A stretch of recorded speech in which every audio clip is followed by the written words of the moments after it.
తాకట్లో ఉన్న బంగారాన్ని విడిపించి ఆ రోజున మార్కెట్ ధర కట్టి మిగిలిన డబ్బును మీకు అందిస్తుంది కొమ్మూరి గోల్డ్.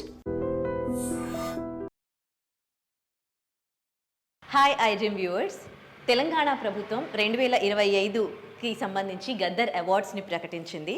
సో ఈ మార్చి 19న ఈ అవార్డ్స్ని అందజేయబోతోంది. అయితే 2025లో ఒక చిన్న సినిమాగా రిలీజ్ అయిన Raju weds Rambai Gaddar awards 4 awards గెలుచుకుంది. Best film, best director, jury award, అలాగే బెస్ట్ ప్లేబ్యాక్ సింగర్. సో ఈ నేపథ్యంలో ఈ సినిమా ప్రజెంట్ చేసిన అడ్వకేట్ నాగేశ్వర్ పుజారి గారిని అభినందించడానికి సోమాజిగూడలో ఉన్న వాళ్ళ ఆఫీస్కి రావడం జరిగింది. సో లోపలికి వెళ్ళి ఆయన్ని విష్ చేద్దాం. కంగ్రాట్స్ అండి. థ్యాంక్ యూ అండి. ఒక ప్రెజెంటర్గా మీరు గద్దర్ అవార్డ్ మీ రాజు వెడ్స్ రాంబాయికి గెలుచుకున్నారు. ఎట్లా అనిపిస్తుంది? అంటే చాలా సంతోషంగా ఉంది. ప్రధానంగా తెలుగు ప్రేక్షకులకి అండ్ మా జ్యూరీ సభ్యులకి అండ్ గవర్నమెంట్కి, ఇంకా మాతో పాటు ఇతర గద్దర్ అవార్డ్స్ పొందిన మా సినిమా ఇండస్ట్రీకి, మిగతా వాళ్ళందరికీ నేను శుభాకాంక్షలు చెప్తున్నాను.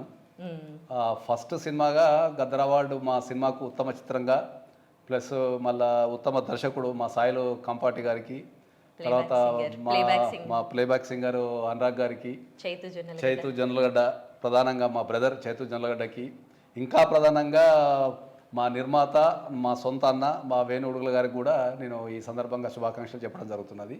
ఫస్ట్ ఎవరితో షేర్ చేసుకున్నారు ఈ విషయం? మీకు అవార్డు వచ్చింది అనగానే ఫస్ట్ వేణులతోనే షేర్ చేసుకుంటా కదా నేను, డిఫాల్ట్ గా. ఓకే, వేణు గారితో షేర్ చేసుకున్నారా? వేణులతో షేర్ చేసుకుంటా కాబట్టి ఈ సినిమాకు కర్త కర్మ క్రియ అంతా వేణున కాబట్టి మేము వేణున గారితో షేర్ చేసుకుంటాను. మీ ఫీలింగ్ ఏంటి ఇట్లా అవార్డు వచ్చింది అంటే? మీరు ఎక్స్పెక్ట్ చేశారా ఈ సినిమాకి అవార్డ్స్ వస్తాయి? అంటే సినిమా రిలీజ్ అయిన తర్వాత అయితే ఎక్స్పెక్ట్ చేశాను. ఎందుకంటే ప్రేక్షకుల ఆదరణ చూసిన తర్వాత నాకు డెఫినెట్లీ అనిపించింది ఏంటంటే ఇది డెఫినెట్లీ అవార్డు సినిమా అనేది సినిమా రిలీజ్ అయిన తర్వాత, సినిమా రిలీజ్కి ముందు అయితే 100% ఇదైతే సక్సెస్ అవుతుంది, ప్రజలు ఆదరణ పొందుతుంది, మంచి పేరు అయితే 100% వస్తుంది నమ్మకం అయితే నాకు ఉండే. మీరు చాలా సార్లు మామూలుగా షూట్కి వచ్చినప్పుడు అన్నారనమాట, రాజు వెడ్స్ రాంబాయ్ సినిమా వస్తుంది, సూపర్ హిట్ అవుతుందని. అంటే ఇది ఊహించిన విజయం మీరు అనుకున్నారు? సక్సెస్ అవుతుంది, విజయం అయితే 100% విజయం సాధిస్తుంది, ప్లస్ ప్రేక్షక కనబడుతుంది 100% అనుకున్నాము. కానీ ఈ రేంజ్లో విజయం సాధిస్తాము అన్ని రకాలుగా, అంటే ఒక 4 అవార్డ్స్ కావచ్చు, ముఖ్యంగా ప్రజల మనసును గెలుచుకుంటాము ఈ రేంజ్లో అనేది మాత్రం అయితే నేను I'm very happy for that. అంటే రీసెంట్గా 2 years బ్యాక్ స్టార్ట్ చేసింది తెలంగాణ గవర్నమెంట్, మళ్ళీ అవార్డ్స్ ఇవ్వడం అనేది స్టాప్ అయిన ఉండే, తర్వాత ఇప్పుడు రీసెంట్గా మళ్ళీ స్టార్ట్ చేసింది గద్దర్ అవార్డ్స్ ఇవ్వడం. ఈ అవార్డ్స్ యొక్క ప్రాముఖ్యత గురించి ఏం చెప్తారు? అవార్డ్స్ యొక్క ప్రాముఖ్యత అనేది ఏంటంటే, అవార్డ్స్ అనేటివి ఎప్పుడు కూడా మనకు ఒక బూస్ట్ ఇస్తుంది కంపల్సరీ. ఎందుకంటే మనం ఒక సమాజం కోసం ఉన్నాము, ఒక సమాజానికి ప్రేక్షకులకు ఒక మంచి సినిమా అందించినాము, మన మీద బాధ్యతను పెంచుతుంది. ముఖ్యంగా ఏంటంటే ఒక బాధ్యతను పెంచుతుంది. అవార్డు అనేది ఎప్పుడు కూడా ఒక స్టేట్ గవర్నమెంట్ నుంచి వచ్చే అవార్డు అనేది ఒక బాధ్యతను పెంచుతుంది. కాబట్టి ఇంకా ఫ్యూచర్లో మరింత జాగ్రత్తగా ఉండాలా, బాధ్యతను పెంచాలనుకుంటాం. కాబట్టి అవార్డు అనేది ఎప్పుడు కూడా అందరికీ ఒక biggest achievement in their life. Okay, ఒక అడ్వకేట్గా మీరు అంటే సక్సెస్ఫుల్ అడ్వకేట్గా మీకు తెలంగాణలో ఒక మంచి గుర్తింపు ఉంది. ఇప్పుడు ఫస్ట్ ఫిల్మ్కి ఒక ప్రెజెంటర్గా అవార్డు రావడం అనేది మీకు ఎట్లా అనిపిస్తుంది? నేనైతే ఐఎమ్ వెరీ హ్యాపీ.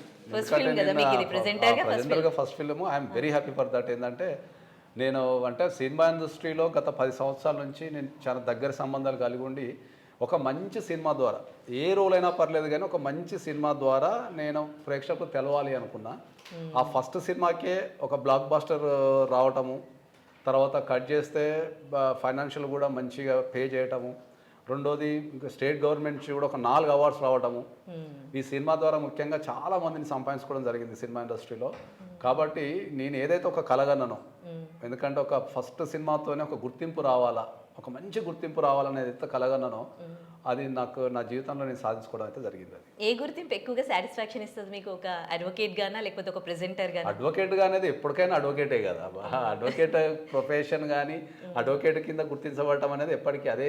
ఎందుకంటే మనం ప్రజల కష్టాలని దగ్గర నుంచి తీరుస్తాం కాబట్టి నేను ఎప్పుడు కూడా అందరికి చెప్తాను, నేను అడ్వకసీ అనేది నా వృత్తి, అది నా ప్రాణం, అది సినిమాస్ అనేది నా హాబీ, అంతే.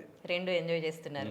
ఓకే, ఇప్పుడు ఒక నిజమైన గుర్తింపు, రికగ్నిషన్ వచ్చింది అని అనుకుంటున్నారా ఈ అవార్డు ద్వారా? తెలంగాణ ప్రభుత్వం గుర్తించి సినిమాకు పరంగా అయితే కంపల్సరీ ఒక తెలంగాణ గవర్నమెంట్ ఒక మంచి సినిమాలను ప్రోత్సహిస్తున్నది అనేది అయితే ఈ సినిమా ద్వారా.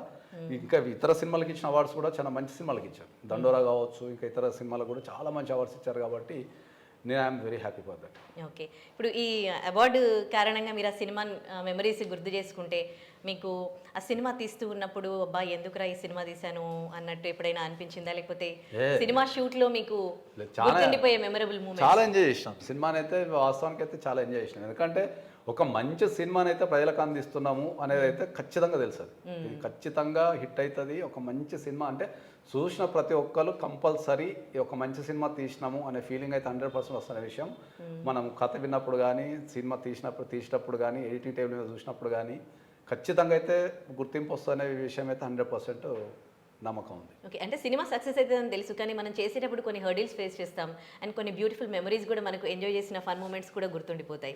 సో అట్లా రాజు వెడ్స్ రాంబాయి గురించి మీరు ఇప్పుడు గుర్తు చేసుకుంటే సినిమా షూటింగ్ టైంలో మీకు మెమరబుల్ సినిమా షూటింగ్ అనేది ఎప్పుడు కూడా గుర్తుపెట్టుకోండి. మనకు చూసే వ్యక్తులకు ఏమనుకుంటారంటే సినిమా 2.5 గంటల సినిమానే అనుకుంటారు. ఓకే, ఆ 2.5 గంటల సినిమాలో వాళ్ళు ఆ సినిమాని ఒక నిమిషంలో కొట్టేయడము, ఇట్లా తీస్తే బాగుండు అట్లా తీస్తే బాగుండు అని ప్రేక్షకులు అనుకుంటారు. కానీ ఒక సినిమా రూపాంతరం చెందాలంటే కొన్ని వందల జీవితాలు త్యాగం చేయాల్సి ఉంటుంది. ఎందుకంటే నేను ప్రత్యక్షంగా పాల్గొంటున్నా కాబట్టి, సినిమా ఇండస్ట్రీలో తిరుగుతున్నా కాబట్టి, ఇప్పుడు ఇంకొక 4-5 సినిమాలు నిర్మిస్తున్నాం కాబట్టి అది దాని విలువ తెలుస్తుంది మనకి. ఎందుకంటే కొన్ని వందల జీవితాలు ఇక్కడ ఆధారపడి ఉంటాయి. రాత్రి అనక పగలనక కష్టపడాల్సి వస్తుంది. ప్రేక్షకుల మెప్పు పొందడానికి చాలా రిస్క్ తీసుకోవాల్సి వస్తుంది సినిమా అనేది ఎప్పుడు కూడా. ఇప్పుడు సాయిలు గారు ఆ సినిమా రిలీజ్కి బిఫోర్ మాట్లాడడం జరిగింది. ఆయన కూడా డెబ్యూ డైరెక్టర్ కదా. అవును, ఆయన ఫస్ట్ సినిమా. ఆయనకి కూడా ఫస్ట్ ఫిల్మ్కి ఇట్లా అవార్డు రావడం చాలా సంతోషం. ఎందుకంటే ఒక తెలంగాణ డైరెక్టర్ ఫస్ట్ సినిమాకి ఇంత మంచిగా సినిమా తీయటము, ప్రేక్షకులు మెచ్చే సినిమా తీయటం అనేది చాలా సంతోషము. నేను సాయిల్ గారికి కూడా ప్రత్యేకంగా నేను కృతజ్ఞతలు చెప్తున్నాను. చైతు జొన్నలగడ్డ గారు కూడా ఛాలెంజింగ్ రోల్ అయింది. డెఫినెట్లీ చైతు జొన్నలగడ్డ గారు దీనికి చాలా కష్టపడ్డారు. యాక్చువల్ అది ఆ కష్టాన్ని ఎవరు అంటే ఈ గద్దర్ అవార్డు రావడం ద్వారా కష్టాన్ని గుర్తిస్తారు. కానీ చాలా అంటే ఫిజికల్గా కూడా ఒక కుంటోని లాగా నటించడం చాలా కష్టం. అవును, మనిషి చాలా హైట్ ఉంటాడు, భారీగా ఉంటాడు. ఒక కుంటోన్ లెక్క వంగి ఆ కెమెరాకి వంగి నటించడం చాలా కష్టం అది. కాబట్టి Chaitu Jonnalagadda is like my brother. మా ఇద్దరి మధ్యలో పెద్ద తేడాలు ఏమి ఉండవు ఇప్పుడు. ఎందుకంటే చాలా మంచి బ్రదర్. ప్లస్ ఏంటంటే ప్రధానంగా ఏంటంటే ఆయన అప్పుడు ఆ రోల్ చేసేటప్పుడు చాలా ఫిజికల్ ఛాలెంజెస్ ఎదురైనాయి. కాలు ఇట్లా కుంటుకుంటా చేయటం అంటే ఆయన షూటింగ్ అయిపోయిన తర్వాత కూడా కాలు ఇట్లా కుంటుకుంటూ నడుస్తుండే పాపం. తర్వాత ఆ కాలు కూడా చాలా ఇబ్బంది పడ్డాడు. షూటింగ్ అయిపోయిన తర్వాత కూడా చాలా ఇబ్బంది పడ్డాడు. దాంతో స్పెషల్గా ఫిజియోథెరపీ కూడా చేయించాల్సి వచ్చింది నెలలు. ఆయన ఎప్పుడు చెప్పుకోలే కానీ చెప్పాల్సి వచ్చింది. ఇంకోటి ఏంటంటే సినిమా రిలీజ్ ఫంక్షన్ అప్పుడే నేను చాలా క్లియర్గా చెప్పిన, ఖచ్చితంగా చైతు జొన్నలగడ్డకి ఈ సినిమాకి 100% అవార్డు వస్తుంది అనే విషయాన్ని నేను చాలా స్పష్టంగా చెప్పిన. నేను చెప్పినట్టు 100% అవార్డు వచ్చింది. ఒక మీరు ప్రెజెంటర్గా ఫస్ట్ ఫిల్మ్ అంత కొత్త వాళ్ళకి అవకాశాలు ఇచ్చారు. చాలామంది కొత్త వాళ్ళే ఫస్ట్ అందరికీ డెబ్యూ, డైరెక్టర్, ఆర్టిస్టులు. సో అంటే ఒక ప్రెజెంటర్గా మీ పాత్ర ఎట్లా ఉండింది ఈ సినిమా? ఎంత మనం కొత్త వాళ్ళకి అవకాశం ఇచ్చినా దాని వెనక ఒక మేరుపర్వతం అనేది ఉంది కాబట్టి, దాని వెనక వేణుగోపాల్ గారు ఉన్నారు కాబట్టి అది అన్ననే మొత్తం మ్యాక్సిమం అంతే. అన్నా ప్లస్ ఈటీ వాళ్ళు. ఈటీ వాళ్ళకు కూడా ప్రత్యేకంగా మనం కృతజ్ఞతలు చెప్తున్నాం. వాళ్ళు కూడా ఇనిషియేటివ్ తీసుకొని సినిమాని చాలా బాగా వచ్చేటట్టు వాళ్ళు కూడా రాత్రి వాళ్ళకి చాలా కష్టపడ్డారు. ఈటీ వాళ్ళు కూడా వాళ్ళ కష్టం కూడా చాలా ఉంటుంది సినిమాలో. వాళ్ళు కూడా చాలా కష్టపడ్డారు కాబట్టి అది 100% మంచిది. ఇప్పుడు ఈ అవార్డ్స్, ఈ సక్సెస్ అంటే నెక్స్ట్ ఫర్దర్గా ఫ్యూచర్ ప్రాజెక్ట్స్ని స్టార్ట్ చేయడానికి మీకు ఇన్స్పిరేషన్ ఇచ్చాయా? డెఫినెట్లీ ఇస్తాయి కదా. ఒక మంచి సినిమా తీస్తే ఒక మంచి గుర్తింపు వస్తుందనే విషయము మనకు ఈ సినిమా ద్వారా నిరూపించబడ్డది కాబట్టి ఫస్ట్ పాయింట్. రెండోది ఈ సినిమా అనేది మరింత బాధ్యతను పెంచింది.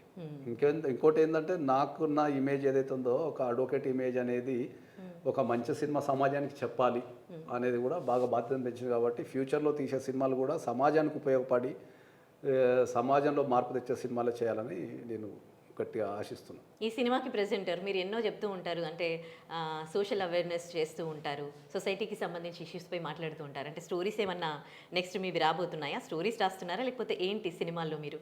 అంటే ఒక ఆలోచన అయితే ఉంది. అంటే స్టోరీస్ అయితే రాశాను నేను ఆల్రెడీ. నేను రాసిన స్టోరీస్తోనే 2 సినిమాలు ఇప్పుడు షూటింగ్లో ఉన్నాయి ఆల్రెడీ.